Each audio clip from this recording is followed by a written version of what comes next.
So the book of Isaiah says there will come a time where people will say good is evil and evil is good. They will say darkness is light and light is darkness. They will say sweet is bitter and bitter is sweet. That's what we are seeing today. We are seeing people saying darkness is light and light is darkness. Easter holiday is actually the date in which, or it's the date where Jesus died for people, but there's actually no evidence that Jesus died for people during Easter holidays. There's actually zero evidence, but people have learned and have convinced themselves that Easter holidays, it's actually the holidays, it's not even symbolizes, but it's actually the day where Jesus died for people. Well, that's without evidence. There's zero evidence to back it up. There's no factual behind people who think that this is the time where Jesus died for people. Right. Yeah. So Easter, the so-called Good Friday, it's not biblical. There's no biblical evidence that you should be celebrating Easter, because you don't even know who died on that date. But it's not Jesus. It's definitely not Jesus. Right? I'm going to show you what Jesus says you should be doing. Instead of celebrating Easter holiday, you are told to do something else, not what you are celebrating now, what you should be celebrating. But before we unpack all of this, there's only one thing that I'm asking from you, and that is you subscribe, you like the video, and you comment in the comment section below, because doing that, guys, it does help out a lot when it comes to the YouTube algorithm to promote and spread this video to as many people as possible. So the power is in your hands. I'm still saying Easter holidays is the biggest scam, or one of the biggest scams the world has ever seen. There's zero evidence that this that this is actually the date when Jesus died for people. That's just beside the point. The point is, there's actually zero scriptural backing to say Jesus told you to celebrate it. So let's say the world decided to put it as a date that Jesus died for you. But actually, as a Christian, you should be asking the simple question. And that question is, wait a minute. When did Jesus say I should be celebrating this?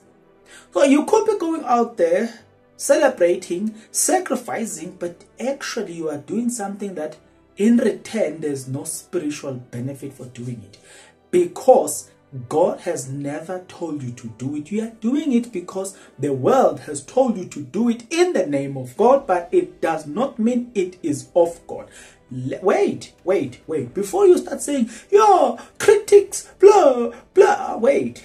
Relax. Let's solve this one. We've got to solve this. Me and you, let's work together. Because I know a lot of people they easily jump into this thing of saying, yeah, it's called preconceived ideas. They think whatever they have concluded is actually the right thing to do. Such people who are so stubborn into believing something that God has never told them to do, they are recorded in the Bible as the following. Go with me to the book of Isaiah, chapter 5, and then we are around verse 20. Listen to what God says to these people. In verse 20, he say, I'm reading in a King James Version, it says, woe unto them that called evil good and good evil, that put darkness for light and light for darkness, that put bitter for sweet and sweet for bitter. Woe unto them that are wise in their own eyes and prudent in their own sight. Woe unto them that might look at verse 23. But yeah, he's saying that woe unto the ones that think they are mighty, that think they are clever, that thinks they are smart, but actually they are not smart. That's Isaiah chapter 5 for you. It says that. But then wait a minute, wait. Let's move from that, guys. Where in the Bible do you or have you read that says where Jesus commands you to celebrate Good Friday? Right, let's say then he commanded to celebrate Good Friday. Where is the date then? Because last year it was on March, this year is on April. So where is the date where Jesus commanded you to celebrate Good Friday this year on March next year. Tell me something. Guys, there's a difference between doctrine and history. Doctrine is what God requires you to practice in faith in response to his love. But history in the Bible is what God recorded as something that occurred, which has something to do with your salvation. The fact that Jesus died is in history that has got to do with our salvation. There's a doctrine in him dying, but there's no doctrine in us celebrating the date of his death. Let me repeat this. That history of Jesus dying, it is closely related, or it's actually the point of departure as far as your salvation is concerned and my salvation is concerned. So let's cut that one out. Park it there. There's no debate about it. The death itself, it's beneficial to me and you as far as salvation is concerned. But the date has got no salvation. You cannot tell me that you want to travel all the way to KZN, all the way to Moria, all the way to just because of this date. Nah, there's no such, because we don't know when he died to begin with. You know, the Bible foresaws things like this. And the Bible went as far as saying, guys, be careful in the last days. Things will be difficult. You think I'm joking? Then rush with me to the book of 2 Timothy chapter 3. Let's start with verse 1. Listen to what it says.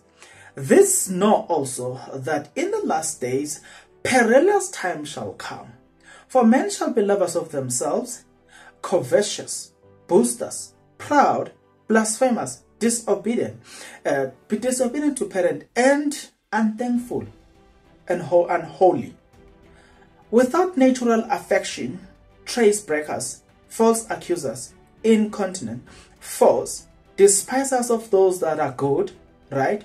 Verse 4, traitors, heady, heavy-minded, lovers of pleasures more than lovers of God. Verse 5, having a form of godliness, but denying the power thereof, from such shun away. So that is 2 Timothy chapter 3, from verse 1 to 5. It says people will have this thing called form of godliness. You know, a lot of people are so in debate of the Bible. Yo, God, come on, God. Why are you even wasting your time? Do me a favor.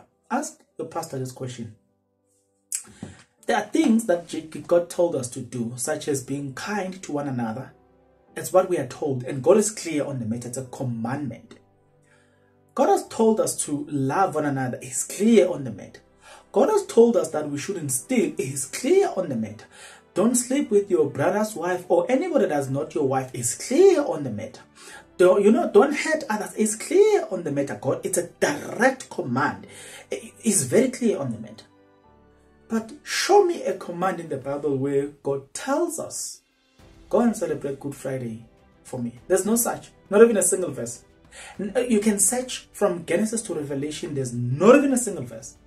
People decided to come up with a date and say it's a Christian date, but it has got no relationship. Don't get me wrong. And I want to emphasize this. For Jesus dying on the cross, it was beneficial. It was Jesus in activating our salvation. Make no mistake about that. I'm not debating that. The death itself, salvation, was granted to us. But the date, I've got a problem with the date. We were never commanded to celebrate the date. Never. So let's not make it a Christian calendar and make it a doctrine. You cannot waste the last cent of your money because it's Good Friday. We have this obsession about Good Friday. No, wait. Don't start. You cannot have this obsession about Good Friday as if God told you to do. You are wasting the money that you could have used it in other things that God would have asked you to do, except this useless thing that you call it Good Friday and Easter holiday, because there's no evidence whatsoever. The things that God told you to do, you're not doing it. You're just rushing to do the things that the world told you to do and frame it as if it's God's work. This is what God said you should be doing. Go with me to the book of Luke chapter 22 verse 19. That's what God told you to do, not this one. The one that you are doing now, it's not the one that God told you to do. Go to the book of Luke chapter 22 verse 19. It says the following: and he took bread and gave thanks and brake it and said unto them, this is my body which is given for you. This do in remembrance of me. Right? We all know, okay? Christians, we all know what that bread is and how we eat it. It has no yeast in it and all the stuff. We called it umtendelo ngesizulu. Yeah, whatever you call it in your name, that's what you are told to do in the Bible. Right? And then it goes on to say, likewise also a cup after supper, saying, this cup is the New Testament in my blood, which is shed for you. That's what God told you to do. Remember God this way. Now, guys, that's what you are told to do. Not the date that you're busy going around celebrating. Guys, you can do this any date, because here there's no command as to this do it in this date. I've got a problem with people who are, it's called what, propaganda, where you insinuate, you don't say, but you insinuate. People growing up in many churches that I've interacted with, they don't know this is not actually biblical. When you ask them, they say, it's biblical. Yeah, God told us. And you say, but there's no verse. Show me the verse. There's no such a verse in the Bible. Go with me to the last verse that we're going to be reading. It's called 1 Corinthians chapter 11, right? And another one as well that is also of a great importance, right? We are reading verse 24. When he had given thanks, he brake it and said, take, eat, this is my body which is broken for you. This do in remembrance of me. That's verse 24 of 1 Corinthians chapter 11. Now 1 Corinthians chapter 11 verse 25 says, continuing, after the same manner also took he the cup when he had supped, saying, this cup is the New Testament in my blood.